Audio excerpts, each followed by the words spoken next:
Hey, this is Jacob, and in this video, we're going to be going over three things that I learned from Refold. Now, Refold is a language learning company, and they're pretty big within the field. And prior to me starting, like I'm with creating my own content, I'm related to language learning. I was learning from Refold, and they were a big reason why I decided to get back into language learning. So, just as a quick caveat, now I've obviously learned a lot more than three things from Refold, but these are three of what I feel are the most important things I learned from them. So with that said, let's hop into the video. The first thing that I learned from Refold, or I should say one of the first things I learned from Refold that was extremely helpful for me is this idea of comprehension before output.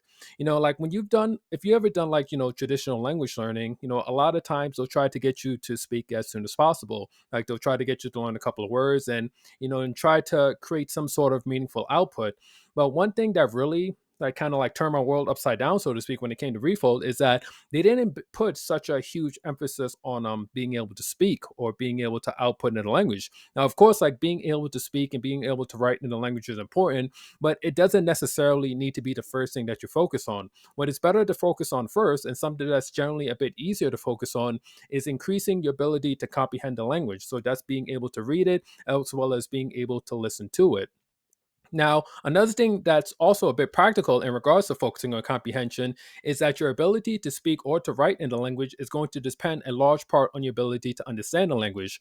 Now, when you're trying to have a conversation with someone in the language, half of it is only being able to speak to that person and making yourself understood. The other part is that you need to be able to understand like what the other person is saying. So even if you can speak really well in the language and you know all the grammar patterns, you know a bunch of words and stuff, and you could speak, but if the person's talking to you and you can't understand what they're saying in real time, then that's going to hinder you from being able to have a meaningful interaction in the language. But when you focus on building a strong base of comprehension first, then when you start to shift over and start focusing on like speaking and writing the language, you're already going to have a strong foundation to build from.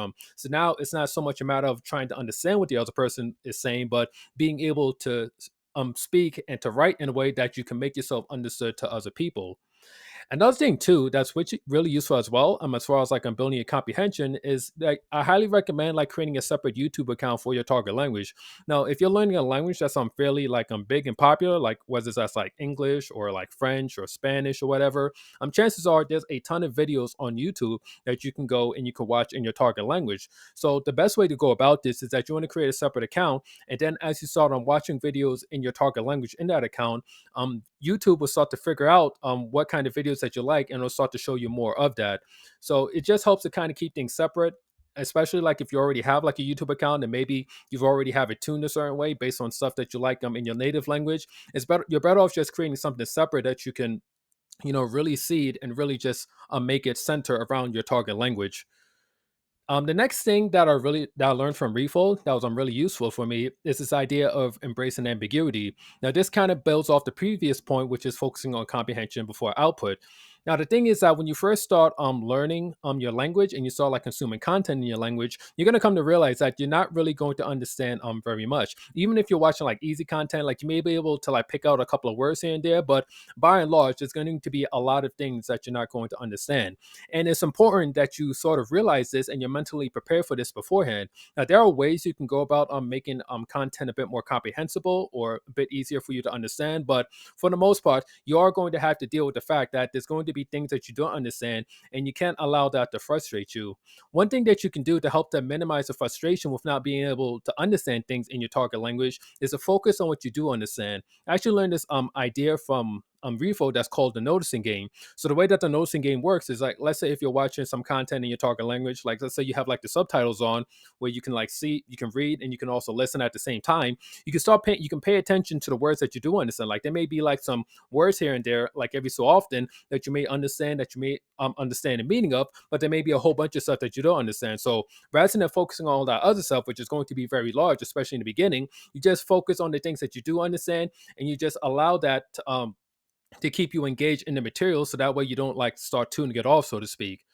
And another thing too, to help with minimizing the amount of ambiguity that you have to deal with, is trying to look for content that's slightly above your level. Now, depending on what language you're learning, this may be a bit challenging to do, but the idea is like, but the good news is that even if you're dealing with challenging content, like as you get more experience in the language and you start to learn more words, you're going to be able to understand more and more things over time. So your level is going to increase, provided that you're being consistent with your language learning. But if possible, try to look for something that's just a little bit that's a little bit above like what you're capable of right now. So that way, it challenges you and you can still like keep moving forward as you move day by day in learning your target language. Now, the last thing I want to go over, as far as like things that I learned from Refold, is the importance of tracking your progress. So, as I'm sure like most of you are aware, when it comes to learning your language, you're learning your target language, that is, it's going to be a very long process. Now, of course, depending on your native tongue, there's going to be some languages that's going to be easier for you to learn compared to other languages. For example, like I'm an English speaker, I'm a native English speaker, and for me, like a language that would be relatively easy for me to learn would be a language like Spanish or like French, for instance, because there's a lot of linguistic similarities, so to speak, between those two languages. But a language like Japanese would be a lot harder for me since it's more culturally and linguistically distant, so to speak. But whatever the case is, no matter if you're learning something that's like relatively easy for you or something that's relatively difficult for you, the fact of the matter is it's going to take a lot of time for you to go and get to a point where you're highly proficient in that language. So being able to track your progress in your language, for one, it could be really great at helping to keep you motivated as you're going day by day and learning your target language. Like for I actually Refold, they actually recently came out with their own tracker for tracking the time that you put into your target language, so you can see the numbers go up. You can see how much time you're putting into your reading, how much time you're putting into your listening, into your writing, into your speaking, and this could be act as a really great motivational tool. Another thing too, depending on what type of tracker that you're using for your language learning, you're able to study trends, and you can see like where it is that you're focusing on, maybe where it is that you may need some improvement. So just being able to track your progress, it could really just help to keep you going forward and moving in the right direction. Another thing too, like when you don't track your time, it can be very easy to like overestimate just how much effort that you're putting into your target language. So when you go and you track your time, that gives you more of an objective viewpoint into how much time you're putting into your target language. Like you might think you're putting, like if you're not tracking your time, you might think you're putting in like 1 hour or 2 hours, and it might end up being like 15 or 20 minutes. But when you track your time, you know for a fact just how much time you're putting into your language, and you can adjust that accordingly. Like you may want to put in more time on certain days or less time in some other days. So with that said, that's it for this video as far as the three things that I've learned from Refold. Now, if you're already familiar with Refold, and maybe if you've been learning from them, I definitely would love to hear what are some useful things that you learned from Refold. You could just you can leave a comment down below. We can get a little conversation going. So yeah, so that's it. That's all I have for you today for this video. If you enjoyed this content, please like and subscribe. I release new videos every week in regards to language learning. This is Jacob Laguerre. I'm signing off, and I'll catch you in the next one. Peace.